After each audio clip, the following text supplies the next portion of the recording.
to my listening squirrels. I hate to read this chapter because it's going to be sad. This is Anne's House of Dreams if you've just clicked onto it, and this is chapter 39.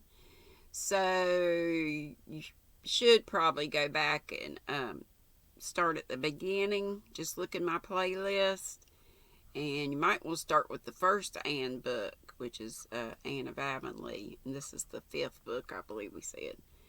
Okay, chapter 39, Captain Jim crosses the bar. One day in late September, Owen Ford's book came at last. Captain Jim had gone faithfully to the Glen post office every day for a month, expecting it. This day he had not gone, and Leslie brought his copy home with hers and Anne's. Oh no, he never got to see his book. Oh. We'll take it down to him this evening, said Anne, excited as a schoolgirl. The long walk to the Point on that clear, beguiling evening along the Red Harbor Road was very pleasant.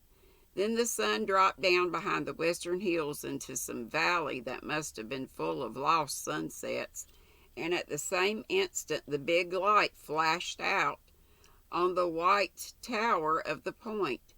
Captain Jim is never late by a fraction of a second, said Leslie. Okay. Neither Anne nor Leslie ever forgot Captain Jim's face when they gave him the book. Wait a minute. Never forgot Captain Jim's face when they gave him the book, his book, transfigured and glorified. The cheeks that had been blanched of late suddenly flamed with the color of boyhood. His eyes glowed with all the fire of youth, but his hands trembled as he opened it. Okay, so he did get it. Yay. I don't know if they were going back in time or what was going on. It was simply called The Life Book of Captain Jim, and on the title page the names of Owen Ford and James Boyd were printed as collaborators. The frontispiece was a photograph of Captain Jim himself standing at the door of the lighthouse looking across the Gulf. Owen Ford had snapped him one day while the book was being written. Captain Jim had known this, but he had not known that the picture was to be in the book. Just think of it, he said. The old sailor right there in a real printed book. This is the proudest day of my life. I'm like the bus, girls. There'll be no sleep for me tonight. I'll read my book clean through before sunup. We'll go right away and leave you free to begin it, said Anne. Captain Jim had been handling the book in a kind of reverent rapture. Now he decidedly closed it and laid it aside. No, you're not going away before you take a cup of tea with the old man, he protested. I couldn't hear to that, could you, matey? The life book will keep, I reckon. I've waited for it this many a year. I can wait a little longer while I'm enjoying my friends. Captain Jim moved about, getting his kettle on to boil and setting out his bread and butter. Despite his excitement, he did not move with his old briskness. His movements were slow and halting, but the girls did not offer to help him. They knew it would hurt his feelings. You just picked the right evening to visit me, he said, producing a cake from his cupboard. Little Joe's mother sent me down a big basket full of cakes and pies today. And little is spelled Leetle, L-E-E-T-L-E. A blessing on all good cooks, says I. Look at this pretty cake, all frosting and nuts. 'Tain't often I can entertain in such style. Set in, girls, set in. We'll take a cup of kindness yet for auld lang syne. The girls set in right merrily. The tea was up to Captain Jim's best brewing. Little Joe's mother's cake was the last word in cakes. Really good. Captain Jim was the prince of gracious host, never even permitting his eyes to wander to the corner where the life book lay in all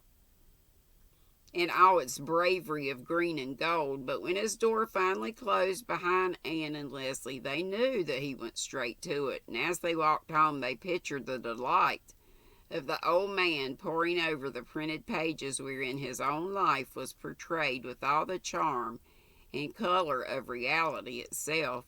I wonder how he'll like the ending I suggested, said Leslie. She was never to know. Early the next morning, Anne awakened to find Gilbert bending over her, fully dressed and with an expression of anxiety on his face. "Are you called out?" she asked drowsily. "No, Anne. I'm afraid there's something wrong at the Point. It's an hour after sunrise now, and the light is still burning. You know it has always been a matter of pride with Captain Jim to start the light at the moment the sun sets and put it out the moment it rises." Anne sat up in dismay. Through her window she saw the light blinking palely against the blue skies of dawn. Oh, it's going to be terrible. "Perhaps he's fallen asleep over his life book," she said anxiously, "or become so absorbed in it he has forgotten the light." Gilbert shook his head. "That wouldn't be like Captain Jim. Anyway, I'm going down to see."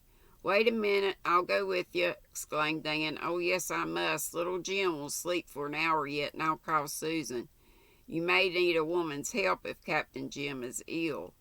It was an exquisite morning, full of tints, T-I-N-T-S, and sounds at once ripe and delicate. The harbor was sparkling and dimpling like a girl. White gulls were soaring over the dunes.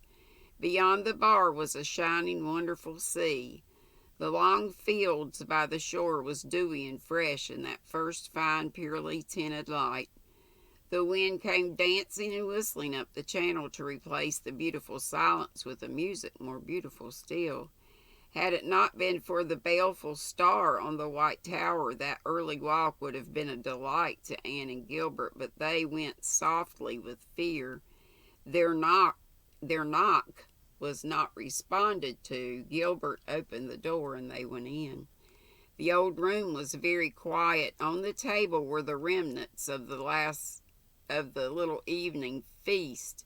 The lamp still burned on the corner stand. The first mate was asleep in a square of sunshine by the sofa. Captain Jim lay on the sofa with his hands clasped over the lifebook, open at the last page, lying on his breast.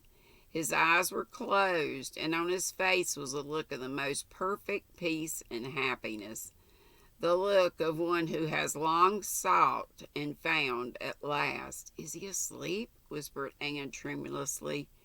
Gilbert went to the sofa and bent over him a few moments, and then he straightened up. "Yes, he sleeps well," he added quietly. "Anne, Captain Jim has crossed the bar." They could not know precisely at what hour he had died, but Anne always believed he had had his wish, and went out when the morning came across the gulf. Out on that shining tide his spirit drifted over the sunrise sea of pearl and silver to the haven where lost Margaret waited beyond the storms and calms. And that's all, chapter 39.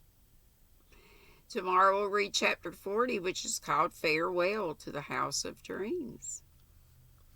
Oh, so sad. I loved Captain Jim. What a great character he was. But he'll be happy with his Margaret. He'll be finding his lost Margaret. Love to you all. Happy December 10th. Make it a great day. Do something fun and Christmassy, and keep on crafting and be sweet. Don't be ugly. Love to you all. Bye-bye.